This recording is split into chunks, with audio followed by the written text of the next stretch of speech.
What's the deal, man? It's your boy Fast Traffic. Traffic Records out the mud. Dopest reactions in America. Shout out Oregon and Park. Today we're going to be reacting to this Lil Durks situation. So without further ado, let's get into it. I never seen this, so this will be a first for both of us. Check it out. By now, every fan of drill music is likely familiar with the biggest bombshell news of the year, the indictment of Lil Duck for allegedly hiring his OTF affiliates to carry out the 2022 slaying of Quando Rondo's cousin Lil PAB, an alleged murder for hire attempting to get back at Quando Rondo for the killing of King Von, a shooting at the hands of his friend Lil Tim that took place 2 years before that in 2020 during an altercation between Von, Quando, and their respective entourages in front of an Atlanta hookah lounge. The brazenness, or perhaps the sheer stupidity of this alleged murder for hire plot baffles the mind, because not only did the alleged OTF affiliates decide to execute the hit in broad daylight in front of one of the most popular tourist attractions in the entire of Los Angeles, the Beverly Center shopping mall, but they allegedly also flew to LA on domestic flights. Just the original video of King Von whooping on that dude in front of all them thugs. When Little Tim did what he did, it was like, well, duh. How you gonna have all these supposed hitters and gangsters, and then all of a sudden this famous dude is beating on another famous dude? Somebody gonna play security guard. So it was mandatory for Lil Tim to do what he did. Let's keep going. Specifically to commit this murder, leaving a paper trail behind them that likely made the feds rub their hands together like Birdman in 2010. But if that wasn't enough, the head honcho himself, Lil Durk, aka Smirkio, aka Smirk, aka Mustafa Abdul Malik, aka apparently Blood, would allegedly message one of his co-conspirators to specifically tell them not to use any credit cards associated with him during this crash-out voyage of the century, only for that person to do that exact thing anyway. But while many fans hope that Durk can beat this case and return home to drop fire music for years to come, he and his OTF comrades might have left one too many clues behind to successfully fight these charges. But talking about the music, ever since Durk's indictment, not many people have really gone back to see if he left any clues about the murders for fans to find. A lot of people are familiar with his lyrics on that Babyface Ray song, where he appears to rap lyrics that suggested he gave a green light to this hit, but it turns out that Lil Durk's iceberg of self-incrimination goes much deeper. In fact, I went back and listened to the very first album that he and his friends released just months after the murder of Lil PAB, and I couldn't believe what I found. Loyal Bros 2 is an OTF group mixtape released on the 16th of December 2022, just 4 months after the murder of Lil PAB, and I'm here to tell you that this project is perhaps one of the most self-incriminating projects in the history of rap music. Not only is this a group album under OTF, the very name of Durk's gang and label of the same name that allegedly carried out the murder for hire plot against Quando and Lil PAB, as referenced in the indictment, but the title of the mixtape, Loyal Bros 2, is a pretty obvious reference to the loyalty that Durk expects from his gang and label brothers. But beyond the title, the project itself is wall-to-wall with incriminating lyrics that not only hint towards Durk's involvement, but track by track paints a vivid picture of exactly how the events unfolded, with Durk and his collaborators making countless references to the crime and its specific details, openly claiming responsibility for the whole thing. On the opening track titled Set It Off, Durk makes an interesting comment. Now, first of all, if you out here committing crimes of any kind, but especially kinds that are not gonna get that are not gonna get blown over, I can't think of the word, but the legal word, like, if you out here committing crimes like murder, rape, extortion, and shit like this, you supposed to really keep it zip tied after that. Like, you supposed to be motherfucking waterproof after that. You is not supposed to rap about it. Don't you know you have a lot of people like listening to your shit? Look at this trap lore guy doing this thing, and now we're doing it. It's like all this content is gonna come out about what you incriminating yourself. You don't think that the government want to bury you and throw away the key? Come on, man. Seemingly suggesting that he recruits killers for his business, and recounts conversations with members telling him they don't want to kill people, so Durk instead sets them up with different roles in the business, like running real estate. In other lines, Durk makes ambiguous references to his ops getting caught slipping, and in the hook, he raps about giving his friends guns and asking them to shoot for him. In verse 2, he drops a bar saying one of his ops couldn't read his last DM because he was killed, something that some people have suggested is a reference to the murder of FBG Cash. But this is followed by another ambiguous bar, where Durk says that he told his shooters to spin every block until until their target is dead, and that somebody was due to be killed next, but he couldn't get to them, with some suggesting that this was in fact a reference to King Von's actual killer, Lil Tim, who was arrested in October 2022. The suggestion being that Durk's next murder for hire would have been Tim, but since he was in jail, they couldn't get to him. Then, on the second track, titled Mad Max featuring Future, in a bizarre display, Future seemingly opens his verse with a series of lines that again eerily mirror the exact details of Lil Durk's case, with Future rapping his Lil Bro, presumably Durk, drops bags and gets people killed and has people shot through the windows of their cars, and referencing that people get money put on their heads for messing with Durk. And Future even ends his verse with a jaw-dropping bit of foreshadowing, saying ain't no Rico case gonna stop another body dropping, before asking how many bodies they have. The hook of the song... Now hold on, man. This should just be obvious, but it's like when you maybe like on a Mozzie level before he blew up, or you're like an underground gangster, I understand doing some crash out lyrics because that might be what shoots you to the forefront of popularity or get people talking about you. But when you're Lil Durk, you got hits with Drake, you got worldwide fame, you got everything going for you. You better off just trying to like calm it down and be a pop star or something. Like, all this self-incrimination is ridiculous when you got so many people expecting you, put food on their plate. You got all these babies, you got businesses, you got, like they said, real estate and stuff. Why rat on yourself? Why even care about being the most gangster rapper any longer? Like, you should be worried about preserving what you got. That's ridiculous. The hook of the song would see Durk and Future likening their shooters running up on people and killing them to be similar to the movie Mad Max. And then in Durk's verse, he would go on an absolute rampage of self-snitching, boldly saying that he told Young Thug everybody that he'd shot and hinting that he could have been part of that Rico case that Thug caught if the feds were recording what he said. Durk then seemingly references the murder of Quando's cousin Lil PAB, despite him actually not being involved in the death of Von, saying that when it's war, you don't see famous names being killed, but they still try and kill everyone around their targets. Durk then references the rumors that he was involved in the PAB murder, saying that he doesn't admit to crimes, but the blogs seem to accuse him as soon as people die, and saying that he would never admit to murder and is happy that other people are claiming that body, a line which I think refers to an alternative narrative that was spread around, suggesting that Lil PAB was actually killed by drug dealers that he ran off on. Of course, when the indictment dropped, it seemed pretty clear that that was cap. Durk would then go on to directly deny blackballing Quando Rondo from the record industry and casting doubt on his criminal past, before Durk says that he is the person who chooses if people live or get killed. He later appears to reference two details from the murder of Lil PAB, saying the Switch is bound to kill their ops, free McAdoo, a 600 member who committed numerous murders. Now look, when you saying some shit like that, I don't care if you rapping or on an interview or on Instagram, when you are the leader of OTF or you're the forefront of your label, you cannot say shit like I'm the decision maker whether people get killed or not. That shit is gonna be in court. You're fucked. Like, you can't do that. If there's any truth to what you're talking about, if there's no cap in your rap, even in the slightest bit, if there's any truth to it, you cannot go out here saying, I'm the reason. That's just like, have you ever watched First 48? Whoever sets up the hit is gonna do as much time as whoever pulls the trigger. Like, you're tripping. Numerous murders, and then saying the chilling and self-incriminating line, "We're flying to get you." Now, perhaps this could be interpreted as saying that he would fly to collect Mac from jail if he was ever released, but to me... Look, bro, why even threaten people? Why even try to pump fear into somebody else's fan base or any of that? If you're gonna do it, just do it. Killers move in silence like lasagna. You're not supposed to be beating a drum. We're flying to get you. We're flying to get you. I'm the guy that calls the hits. I'm the guy that decides who dies or not. Rainbow for that. That's goofball shit. I think it's a different bar, where Durk is just mentioning one of his killers and then moving on to another line where he's self-incriminating himself, admitting that he will fly his shooters out to kill you, just like he did to Lil PAB. This is followed by another dark line where Durk says, "You ain't know we were gonna get you, did you?" On the next track, Hanging with Wolves, Durk would make some interesting references to his life in this time. In one bar, he claims that he was out of town and heard a rumor that he was wanted for murder, pretty much speaking what ended up happening into existence. Durk went on to make references to Youngboy, whose original beef with King Von kicked off this whole thing, with Quando actually being one of Youngboy's artists signed to his label, and Durk would refer to earlier comments suggesting that Youngboy had told the world that they were beefing and that he tried to squash the war. Then, at the end of his second verse, he drops another insane piece of foreshadowing, saying that he's the type of person to get on a flight with a warrant and that the police have got to catch him, something that he indeed tried to do. On a later track called For Real that... Now hold up. If you're the type to do something to make yourself a flight risk, why admit it and now you're a flight risk just from admitting it?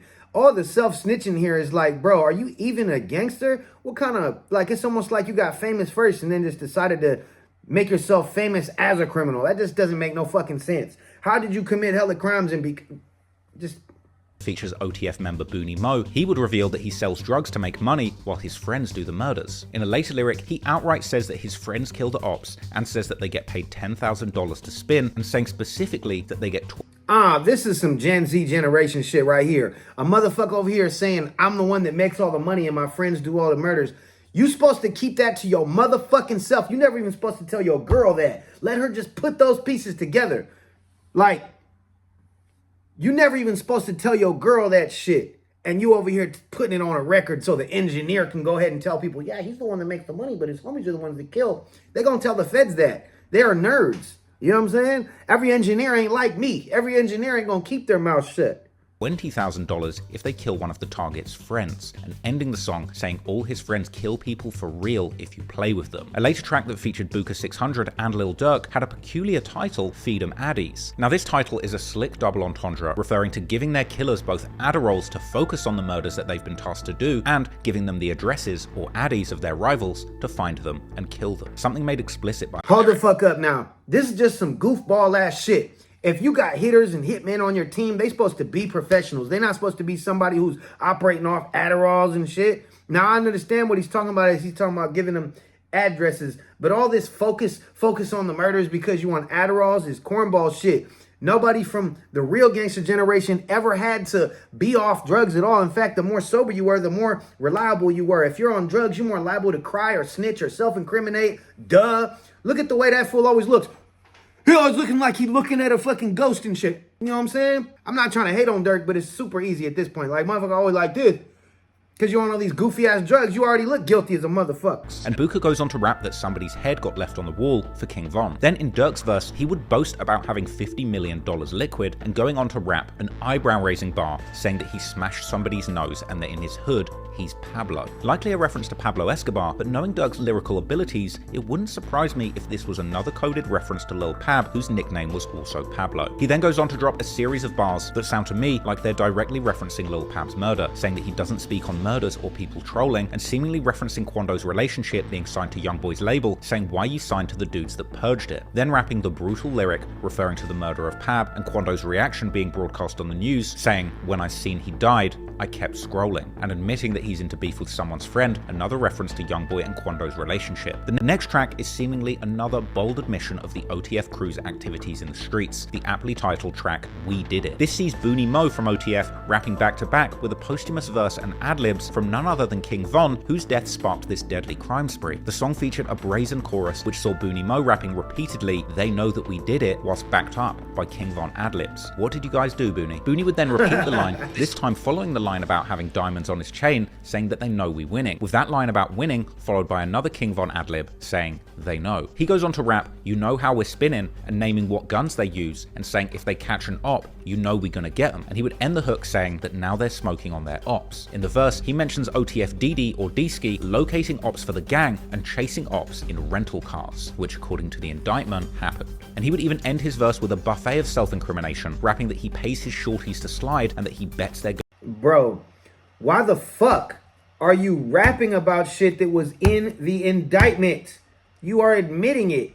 And little do you know, when you're admitting it to all these millions of fans, they go online and do their little homework and they put shit together that helps the feds. They didn't even mean to. They're just, the evidence is out there. The first thing feds gonna do is go to your Instagram and YouTube, find everything everybody self-snitching and put it together. Bets they're going to get you. Following that up, saying OTF, that's mob ties, ain't nothing realer. The second verse was a posthumous King Von verse, where in the final line, as Von has done countless times before, Hold up, man. I've watched so many motherfucking years of First 48.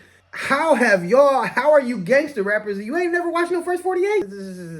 to murder, saying that he ducked that sentence, but they know I did it. Now, I'm sure people might argue that this is an ambiguous song which could be referring to absolutely anything, but to me, the fact that this project and song dropped just 4 months after the supposed murder that was Get Back for King Von, combining this song with the King Von adlibs and a posthumous verse from Von, and repeatedly using the brazen line, "You know that we did it," to me, makes me think that the very purpose of this song was indeed to covertly confirm to the whole world that OTF did indeed kill PAB for Von so that they could brag about it. The next track would feature OTF Didi, or D-Ski, which you'll likely know is one of the members who was central to the alleged murder for hire plot and is all over that indictment. And on the track Seen It All, Didi would commence with another incredibly self-incriminating verse, rapping that his team do hits regardless, and rapping that they're going to risk it all and put their ops in coffins for their friends, rapping that they stalk their ops in traffic, something alleged in the indictment with photographic evidence, and saying that they leave their ops on stretchers. And in his I just can't stress this enough. If you really live in that life, you shouldn't be fucking rapping about it.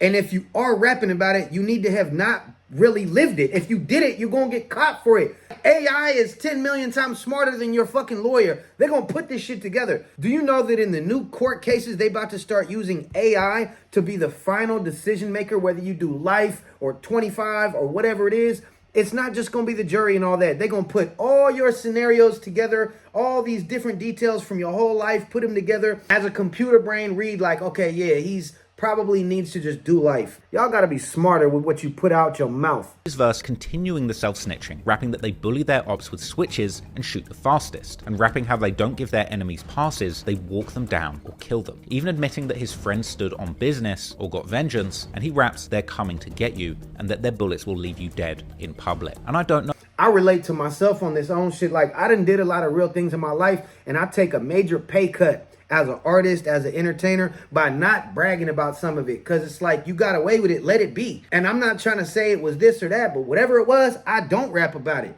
I don't try to make myself sound like the biggest kingpin or the biggest killer or the biggest victim or none of that. Like, nobody needs to know how many times I've been shot or did whatever, because at the end of the day, you live to see another day. You want to survive and have a good business. You want to have longevity. You don't want to have to worry about your bro getting hit for some shit you did. Then watch your mouth and take that little pay cut. But these people are crash outs. They're like, I don't care who finds out. I want everybody to know. Their whole claim to fame is the fact that they did this shit. That's fucking stupid. And I don't know if it gets more public than outside the Beverly Center. But then on the next track, Ain't Hiding, OTF's Chief Wook would continue to rap bars that seem to hint at OTF's deadly activities in the streets, saying that their lil bros hop out of cars and chase people and give their ops facelifts. Next on the project is the song Savage Stuff, where OTF frontliner Doody Low would continue to openly tell the world about his gang's murders, saying that he's with real killers who up the murder rate. A later track with the very ironic title Block is Hot would see Durk and Didi going back and forth together on the same song, and Durk would start his verse with more jaw-dropping lyrics, rapping that his shorties hop out of cars, shoot people 4 times, and send them to the morgue. Durk would then go on to snitch on himself to an alarming degree, rapping that he's got money on people's heads and that he tells his people to grab the cars and shoot them. He would then reference an apparent attempt by Quantum. I'm gonna be real too, like, the older I get, the more I look down on people talking about their shorties shoot for them and their shorties do this and that. Like, okay, just because they're under 18, they're gonna get less of a sentence than you, but their life's gonna be fucked after that, because now they have this crazy record. Instead of you trying to protect your shorties and like set a good example, now they're gonna be fucked because they didn't know no better, because their brains wasn't all there and they looked up to you. They're OG. All that, my little homie, you shouldn't be putting nothing on your little homie. That's dumb. I don't even respect people that have their little homies holding guns for them. Because if the little homies get into something about that, that was you. That should be able to handle your own dirt, or have people your own age do your own dirt. I don't give a fuck about he's going to get less of a sentence. He's going to have it on his record, and he's going to be fucked more than you by the time he's your age. You know what I mean? Stop being greedy and selfish. Rondo calling for peace in leaked DMs that circulated online, rapping that they were scared and wanted peace, but Durk rejected it. And Durk would go on to rap that if they can't catch who they want when they ride past, then they'll get his friend, likely another reference to Lil PAB. Durk would then go on to boast that he could be— Exactly, that's why even if you the toughest gangster and you know how to move smart, your homie might not know how to move smart, or your homie might not need to be as careful as you. Don't realize he need to be as careful as you, because he's not the one running his mouth. He's not the one fucking people's bitches that are getting jealous because you're Lil Durk and you fuck their bitch. They don't realize how much money you get and how much hate comes behind you. So then your best friend ended up getting shot. Or like T.I.'s best friend got shot because he punched somebody.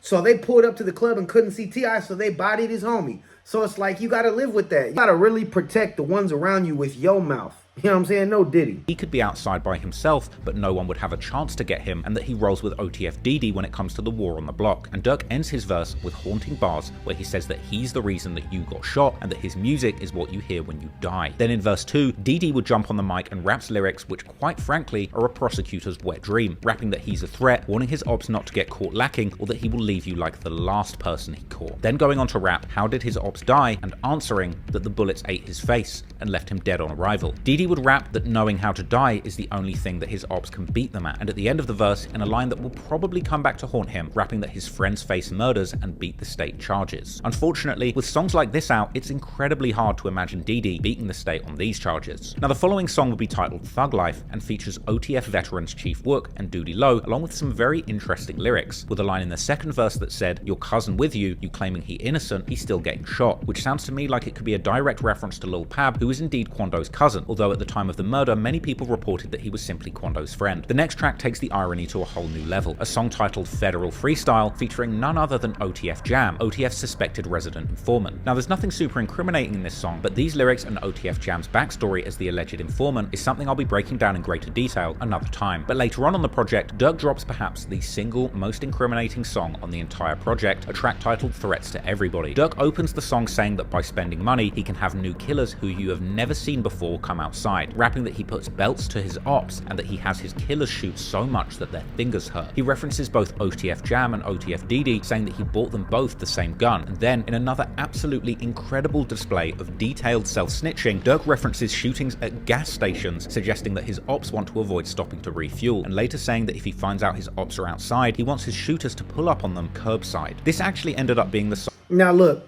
I'm not trying to come off like just some super square who's not part of the culture, who just doesn't understand any of this. I fucking get it. I came from the gangster rap background, you know what I'm saying? All the shit, Garden Block and Sacramento and Mozzie and Brother Lynch and X-Rated and T-Nutty and Sebo and all the shit. I'm from California. Gangster rap was like what we grew up on. But like, I'm from the era where it was like you wanted to get away with it. You didn't want to tell on yourself. You wasn't just killing for nothing. You wasn't just backdooring anybody. Now we in this weird generation where it's like, I get it. You saying some hot, spicy lyrics that are like, gonna make people say, oh shit. But you gotta realize you gotta grow with the times too.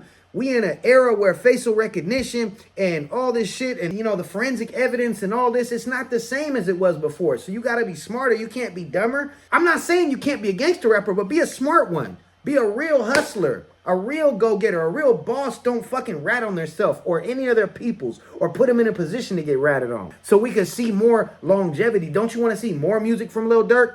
Or do you want to see him just do life? Because he was your favorite rapper saying what you wanted him to say. You so happy he said what he said, he ain't gonna be able to say nothing else. Being the song that included the bold lyric about leaving FBG Cash dead by the tree, and Durk would end the song saying that they should have killed him sooner. On the next track, titled Who Are You, Doody Low would reference King Von, saying that he has killers that will murder in exchange for a recorded rap verse, which could refer to Doody or Durk himself, which ironically matches up with the accusation in the indictment that OTF members were actually encouraged to kill in exchange for support in their rap careers. Before Doody goes on to say that they killed someone and put them in the dirt, and that dissing King Von will indeed get you killed. Now, a lot of people will argue that these lyrics don't prove anything, and that these could all be generic references to the street life, but I do not buy it. People often argue that rap lyrics shouldn't be used as evidence in court, often citing Bob Marley's I Shot the Sheriff, but no sheriffs got murdered on camera, and the sheriff's deputy was not on the news screaming no. To me, this project was a bold declaration by Lil Duck and the wider OTF to take credit for these heinous and public crimes. This was the first project released since the murder of Lil PAB, the apparent... Look, obviously Bob Marley was all about peace, reggae, and love, but even him having this song, I Shot the Sheriff,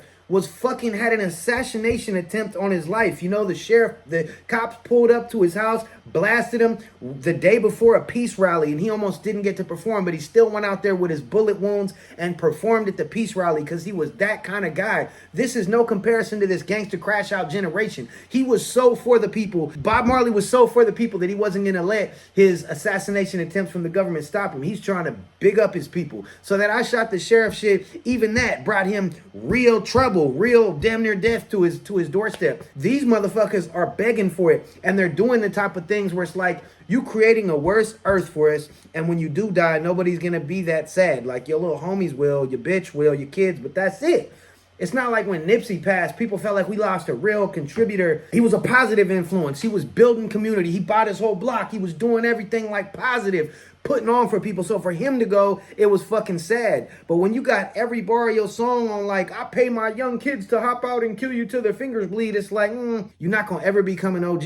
You're not going to ever get to be my age, you know what I'm saying? Revenge attack for Von's murder. How many times had Durk been baited in comments with people saying slide for Von? Well, it seemed that he'd finally done it, and OTF quite literally used this whole album, the songs and lyrics, to tell the world we did it. To me, Loyal Bros 2 might well go down as one of the most incriminating rap projects in music history, and it really just goes to show you just how inexplicably stupid some of these gangster rappers can be when it comes to admitting crimes in their music. Right, because at the end of the day, people love to be glorified like that. If you die at a young age or you do life at a young age or whatever, they remember you as the young, crazy guy you were. So it's like, oh, he was frozen in time as this superhero. But if you survive to be an OG, you have to actually survive to be an OG.